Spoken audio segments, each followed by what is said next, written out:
e as revelaste aos pequeninos.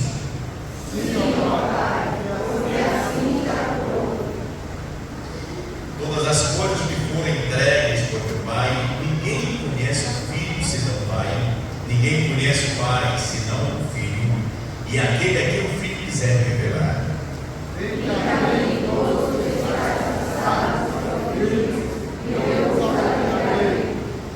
Tomai sobre vós o meu jugo e aprendei de mim, que sou manso e humilde de coração, e encontrarei descanso para a vossa alma.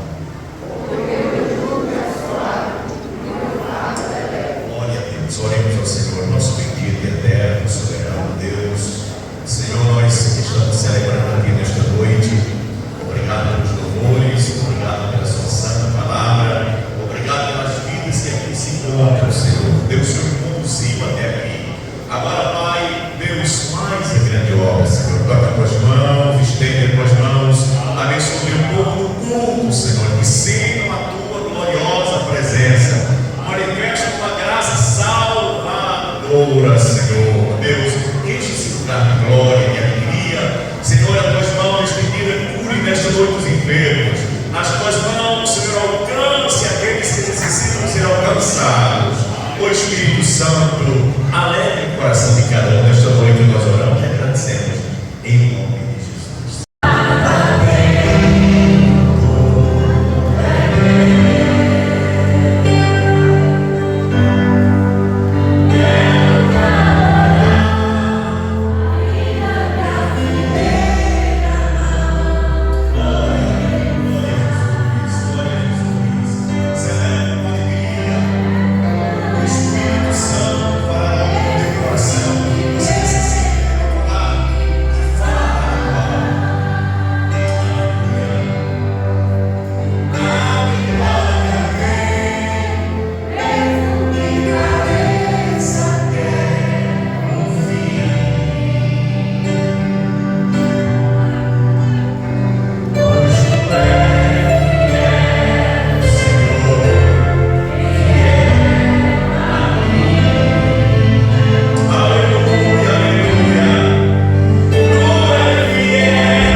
Glória a Deus.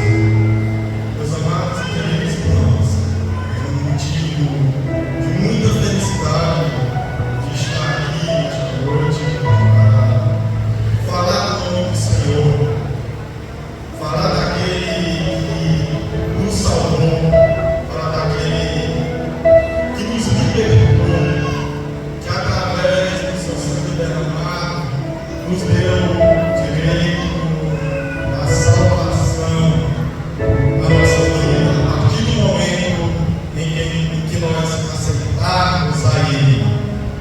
Eu gostaria de ler um versículo que se encontra no capítulo 53 de Isaías, na verdade, dois versículos. Isaías 53, versículos 4 e versículo 5, que diz assim: verdadeiramente Ele tomou sobre si as nossas enfermidades e as nossas dores, tomou sobre si, e nós o reputamos por ferido de Deus e oprimido. Mas Ele foi ferido pelas nossas transgressões e moído pelas nossas iniquidades. O castigo que nos traz a paz estava sobre Ele, e pelas suas pisaduras nós fomos sarados. Glória a Deus. Meus amados e queridos irmãos, ao ler essa palavra e ver o que Cristo sofreu, o que Ele fez por nós, alguém inocente que acabou levando a culpa por aqueles que eram culpados, alguém que levou sobre ele as feridas, as enfermidades, tudo aquilo que era para estar sobre as nossas vidas, esteve sobre a vida de Cristo. Esses dias teve recentemente, creio, a maioria dos jovens que são conectados no Instagram viram um evento que teve de vários cantores gospel, de páginas renomadas gospel e apresentadores e vários artistas gospel. E ao ver algumas imagens daquele evento, eu vi que tinha muita coisa, só que não tinha Deus.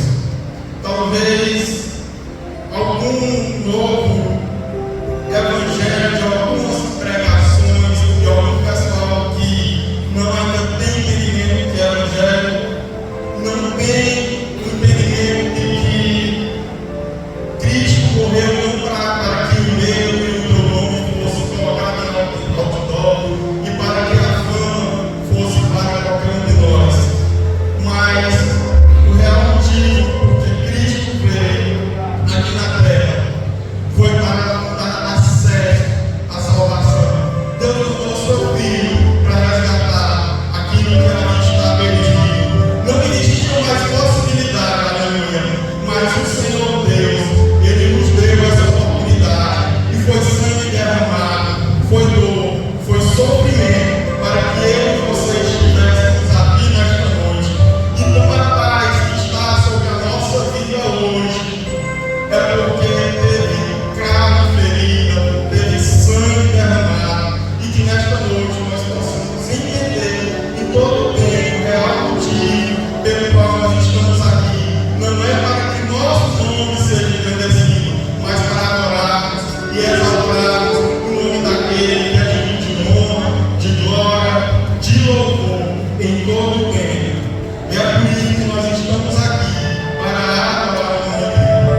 está perto. O dia de buscar o Senhor é hoje. Enquanto nós temos a oportunidade, todos estamos firmes, pois muitos que desejavam estar aqui nesta noite, mas já não tem mais esta oportunidade. E nós que aqui estamos ouvindo com a oportunidade na presença do Rei, vamos dar ouvido às coisas vãs, o que o inimigo tem tentado tirar a atenção da igreja do Senhor com coisas passageiras, com coisas que não edificam. Mas vamos olhar para o Senhor, vamos olhar para a palavra, vamos cada dia mais ser crentes, convertendo cada dia nesta palavra, buscando nela o entendimento e a edificação para as nossas vidas. Que Deus venha abençoar a todos nesta noite, em nome de Jesus.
das trevas, as dificuldades, nós estamos aqui livres, dizendo que Jesus é bom, que morreu na cruz do Calvário, que salvou, que me livrou, como já ouvimos aqui, Ele tomou sobre si as nossas pisaduras, os nossos pecados.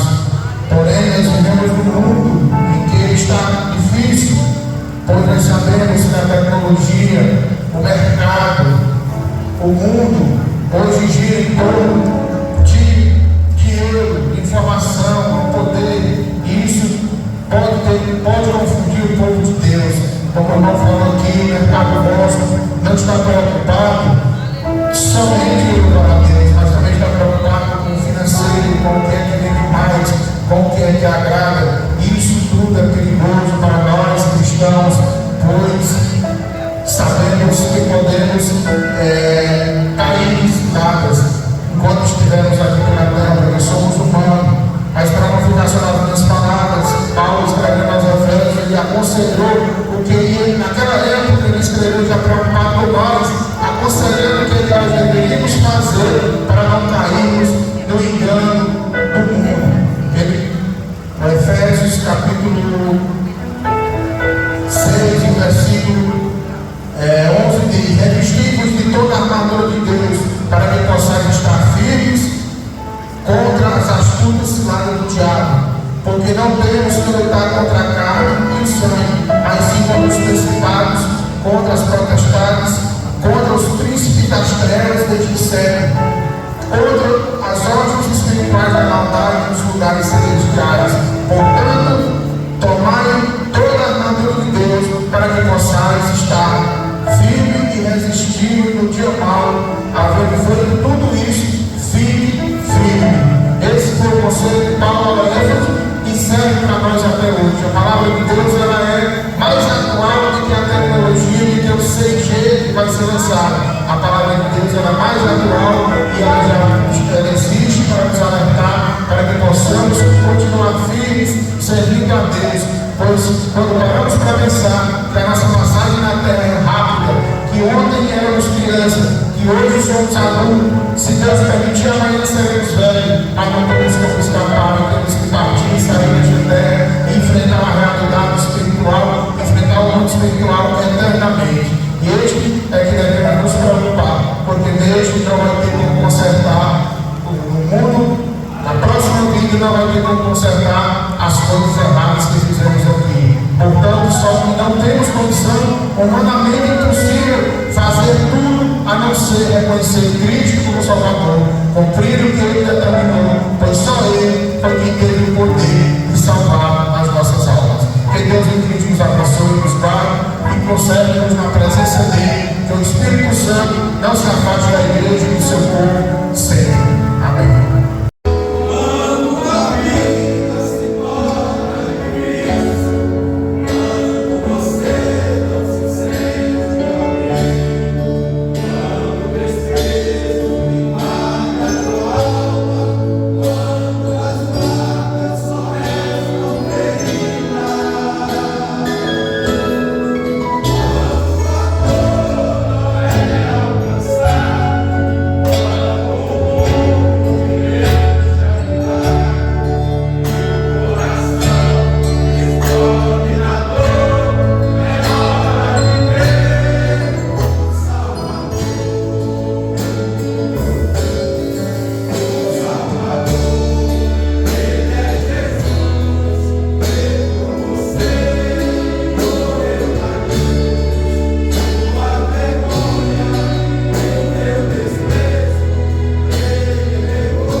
que Ele nos concede de estarmos aqui reunidos e unidos num só propósito, num só objetivo, que é adorar e exaltar o seu santo nome. A palavra de Deus no livro de João, Evangelho de João, Jesus Cristo, João capítulo 11, apenas o verso 35, diz assim a palavra de Deus: Jesus chorou.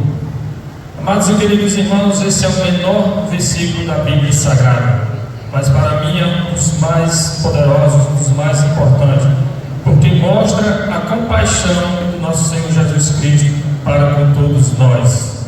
Eu já ouvi muito a respeito desse versículo, muitas palavras a respeito do versículo que Jesus chorou, mas a resposta está aqui no verso 33, que diz: Jesus, pois quando viu chorar e também chorando os judeus que com ele vinham, moveu-se muito em espírito e perturbou-se. Amados e queridos irmãos, nós servimos a Deus que Ele se compadece com as nossas dores, com as nossas tristezas, com as nossas angústias. Mesmo Ele já sabendo o final da história, aqui na passagem bíblica, Jesus sabia que Lázaro iria ressuscitar, mas Ele se compadeceu com as suas irmãs e chorou. Então, independente da situação que você esteja vivendo, eu não sei o que se passa por sua vida, mas eu sei que você serve a um Deus que se compadece com as nossas dores, com as nossas tristezas, e que está aqui nessa noite para ouvir a minha e a sua adoração. Que Deus em Cristo nos abençoe. Amém.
que fala-nos a ressurreição de Lázaro. Uma das ressurreições que houve na Bíblia Sagrada, essa, Jesus resolveu curar após o quarto dia, por causa de uma crença que havia entre os judeus.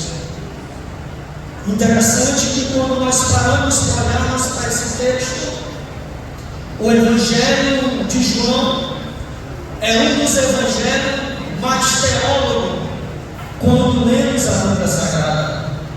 Esse Evangelho fala-nos a respeito da natureza. Esse Evangelho fala-nos a respeito da pessoa de Jesus, diferente de outros livros dos outros evangelhos no qual é tratado. É interessante que esse evangelho é um evangelho que não tem parábola. Podemos ver alguns dos milagres que Jesus realizou nesse livro. Poderíamos destacar três que foram de curas, três que foram a respeito de algo sobre a natureza e uma sobre a ressurreição. É interessante que quando nós lemos a Bíblia Sagrada, quem é leitor da Bíblia Sagrada pode se perceber e ver que o ministério de Jesus é um ministério de milagre. O ministério de Jesus é um ministério do qual o acompanhava os milagres que Jesus fazia. É tanto que a Bíblia é capaz de nos dizer que muitos seguiam Jesus porque esperava, porque quem sabe um milagre, porque quem sabe ele esperava por uma cura. Quando vemos, é interessante que por onde Jesus passava, por exemplo, quando Jesus chega na cidade de Caná, é nesse lugar em que Jesus transforma a água em vinho. Muitos não acreditam, e muitos chegam até dizer em suas palavras e dizer: eu não acredito que Jesus transformou a água em vinho. Há até pessoas que é capaz de dizer que eu acho que Jesus usou uma artimanha, Jesus usou algo, sabe, alguma coisa para enganar os seus telespectadores. Um certo homem pseudo intelectual chegou para um homem que não sabia bem de ler, não conhecia, não sabia ler a Bíblia Sagrada. Quando ele chegou para ele, disse: eu não creio que Jesus não transformou a água em vinho. Um homem que era leigo chegou para ele, que se achava pseudo intelectual, não acreditava. Então, um homem que não sabia ler a Bíblia Sagrada, ele disse: você não acredita, mas eu não acredito. Aí ele diz: mas como assim que você acredita que Jesus transformou a água em vinho? Ele diz: eu creio que Jesus transformou a água em vinho, porque lá em casa Jesus fez mais do que isso. O homem disse: pseudo intelectual, como assim que Jesus fez mais do que isso? Ele disse: sabe o que? Lá em casa Jesus fez mais do que isso. Jesus transformou a cachaça em carne, arroz e feijão. Eu era bêbado, não sabia o que era comer, mas Jesus tirou a cachaça e eu estou até fome, porque Jesus muda, Jesus transforma. Aleluia! Eu creio que Jesus faz isso. Em Caná da Galileia, Jesus transforma a água em vinho. Em Genezaré, Jesus cura um leproso. É interessante que a lepra era uma das doenças mais temidas daquele tempo. A história diz que algumas partes do corpo começavam a apodrecer. Por exemplo, os dedos dos pés e das mãos. A história diz que em muitos casos os dedos dos pés e das mãos apodreciam e caíam. Eles andavam se arrastando com os dedos apodrecidos. Mas foi em Genezaré que Jesus curou um leproso. Quando Jesus chega em Cafarnaum, Jesus cura um pai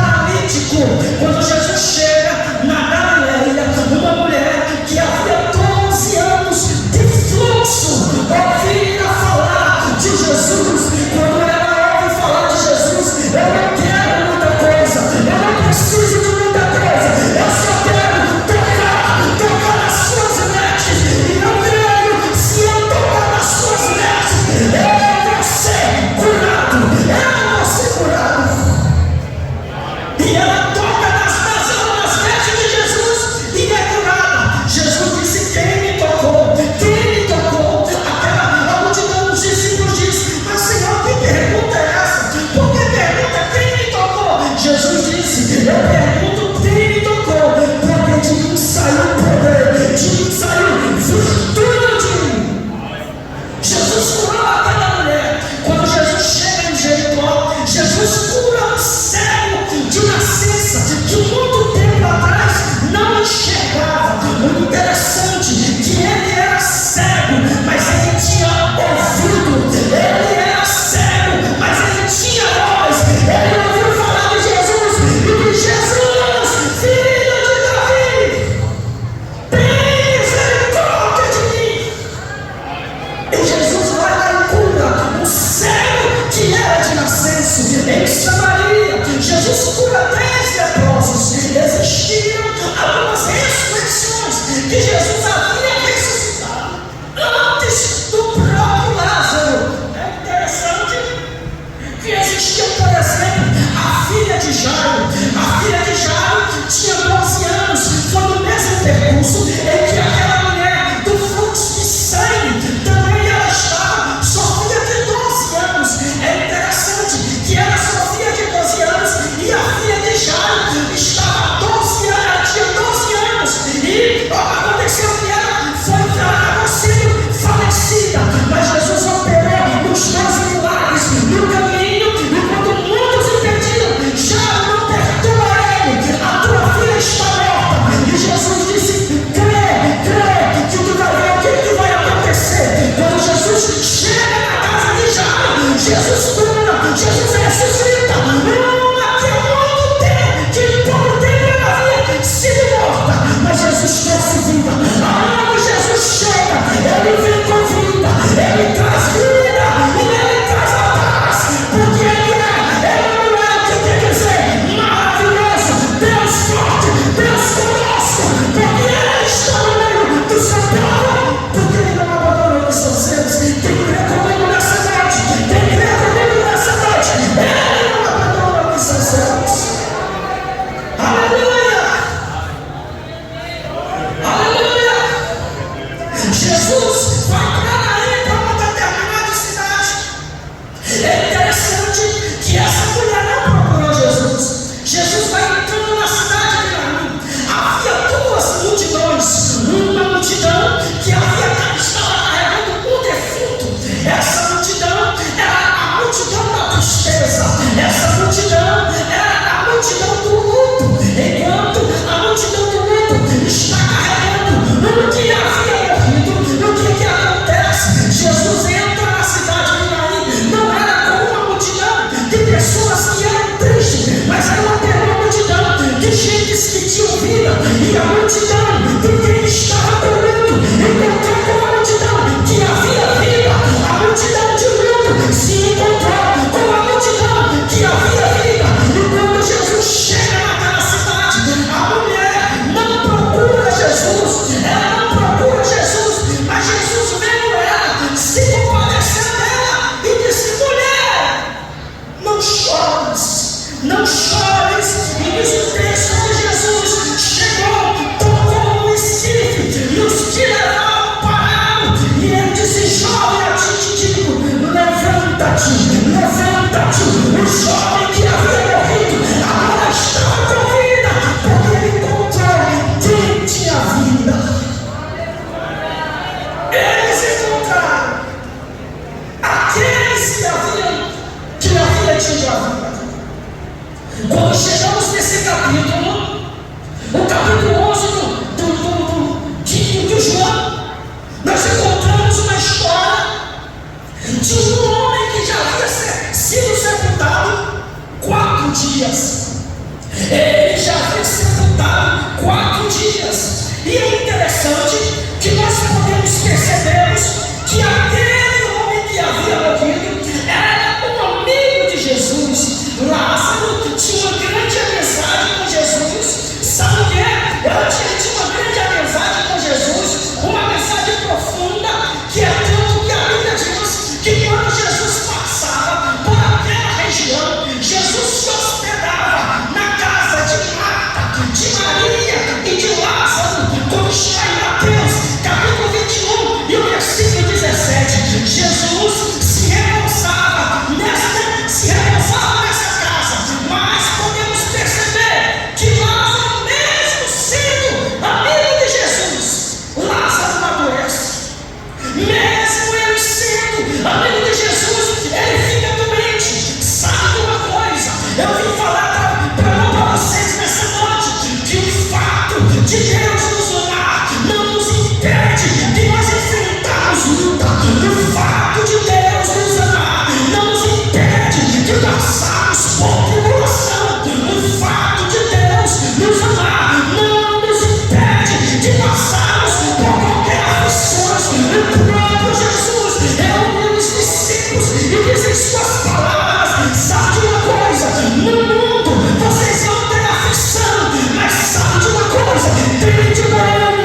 dias ele é assim. Não poderia esse homem que abriu os olhos do cego ter evitado que o que acontecesse com o seu amigo. Sabe uma coisa?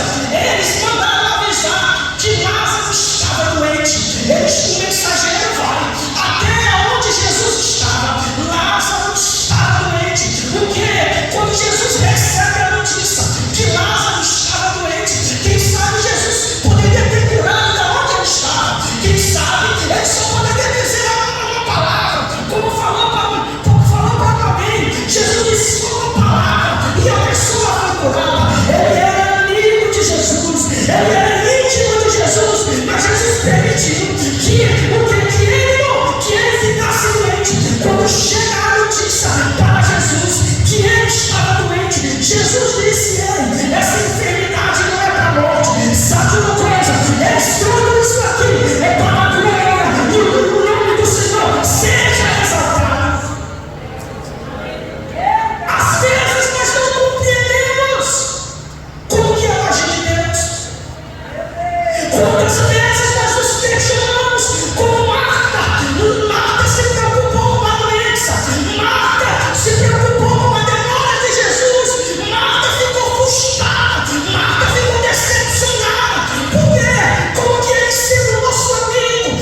Quando foi no domingo, Miriam com seus 2 filhos, um filho de 6 anos e um de 6 meses. Ela e o seu marido e os filhos estavam indo para o culto. Quando ela vai para o culto, no meio do caminho um homem vem e acaba atropelando eles. O carro dá 3 voltas, o carro, e os filhos começam. O que acontece? A história diz que o marido ficou preso nas ferragens. O bebê no hospital tinha 4 horas de vida. Então, ela não tinha como fazer uma topografia, porque os equipamentos estavam quebrados. O que aconteceu? O médico chegou para ela e disse que ela tinha, o filho dela tinha poucos tempos. Então, o que ela deveria fazer? Pegaria o seu filho e colocaria diante dos seus peitos e poderia ficar, porque a criança ia morrer. Então, nesse momento de desespero, Deus chega para ela e diz: Lídia, canta, adora, Lídia. Ela disse: não, Senhor, eu não vou cantar, eu não vou adorar. E então ele disse: o que é que tu vai fazer? Ela disse: eu não vou fazer nada, eu não vou fazer nada. E o susto se agravando, a criança estava prestes a morrer. O marido teria que fazer uma amputação dos pés. O Espírito Santo chega diante de Lídia e diz: Lídia, adora, Lídia. E ela disse: não, eu não vou adorar. A história diz que o que acontece? Que tudo estava se agravando. O Espírito chega para ela e disse: agora, o que é que tu vai fazer? E eu não vou fazer nada. Daqui a pouco ela começa a cantar em línguas. Ai, a glória! Ai, o louvor! Ai, a glória! Ai, o louvor! O que acontece? Jesus criou a criança. Não precisou. A criança não morreu. O marido não precisou ser amputado. Porque quem adora Deus trabalha. Quando nós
Será que você tem uma reação nessa noite?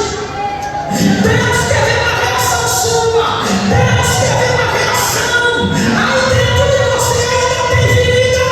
Ainda tem vida. Mesmo que a árvore for cortada, pode fazer o que quer. Mas quando ela sente o cheiro das águas, quando ela sente o cheiro das águas, ela vai viver. Ela vai ter vida ainda. Porque ainda tem vida aí.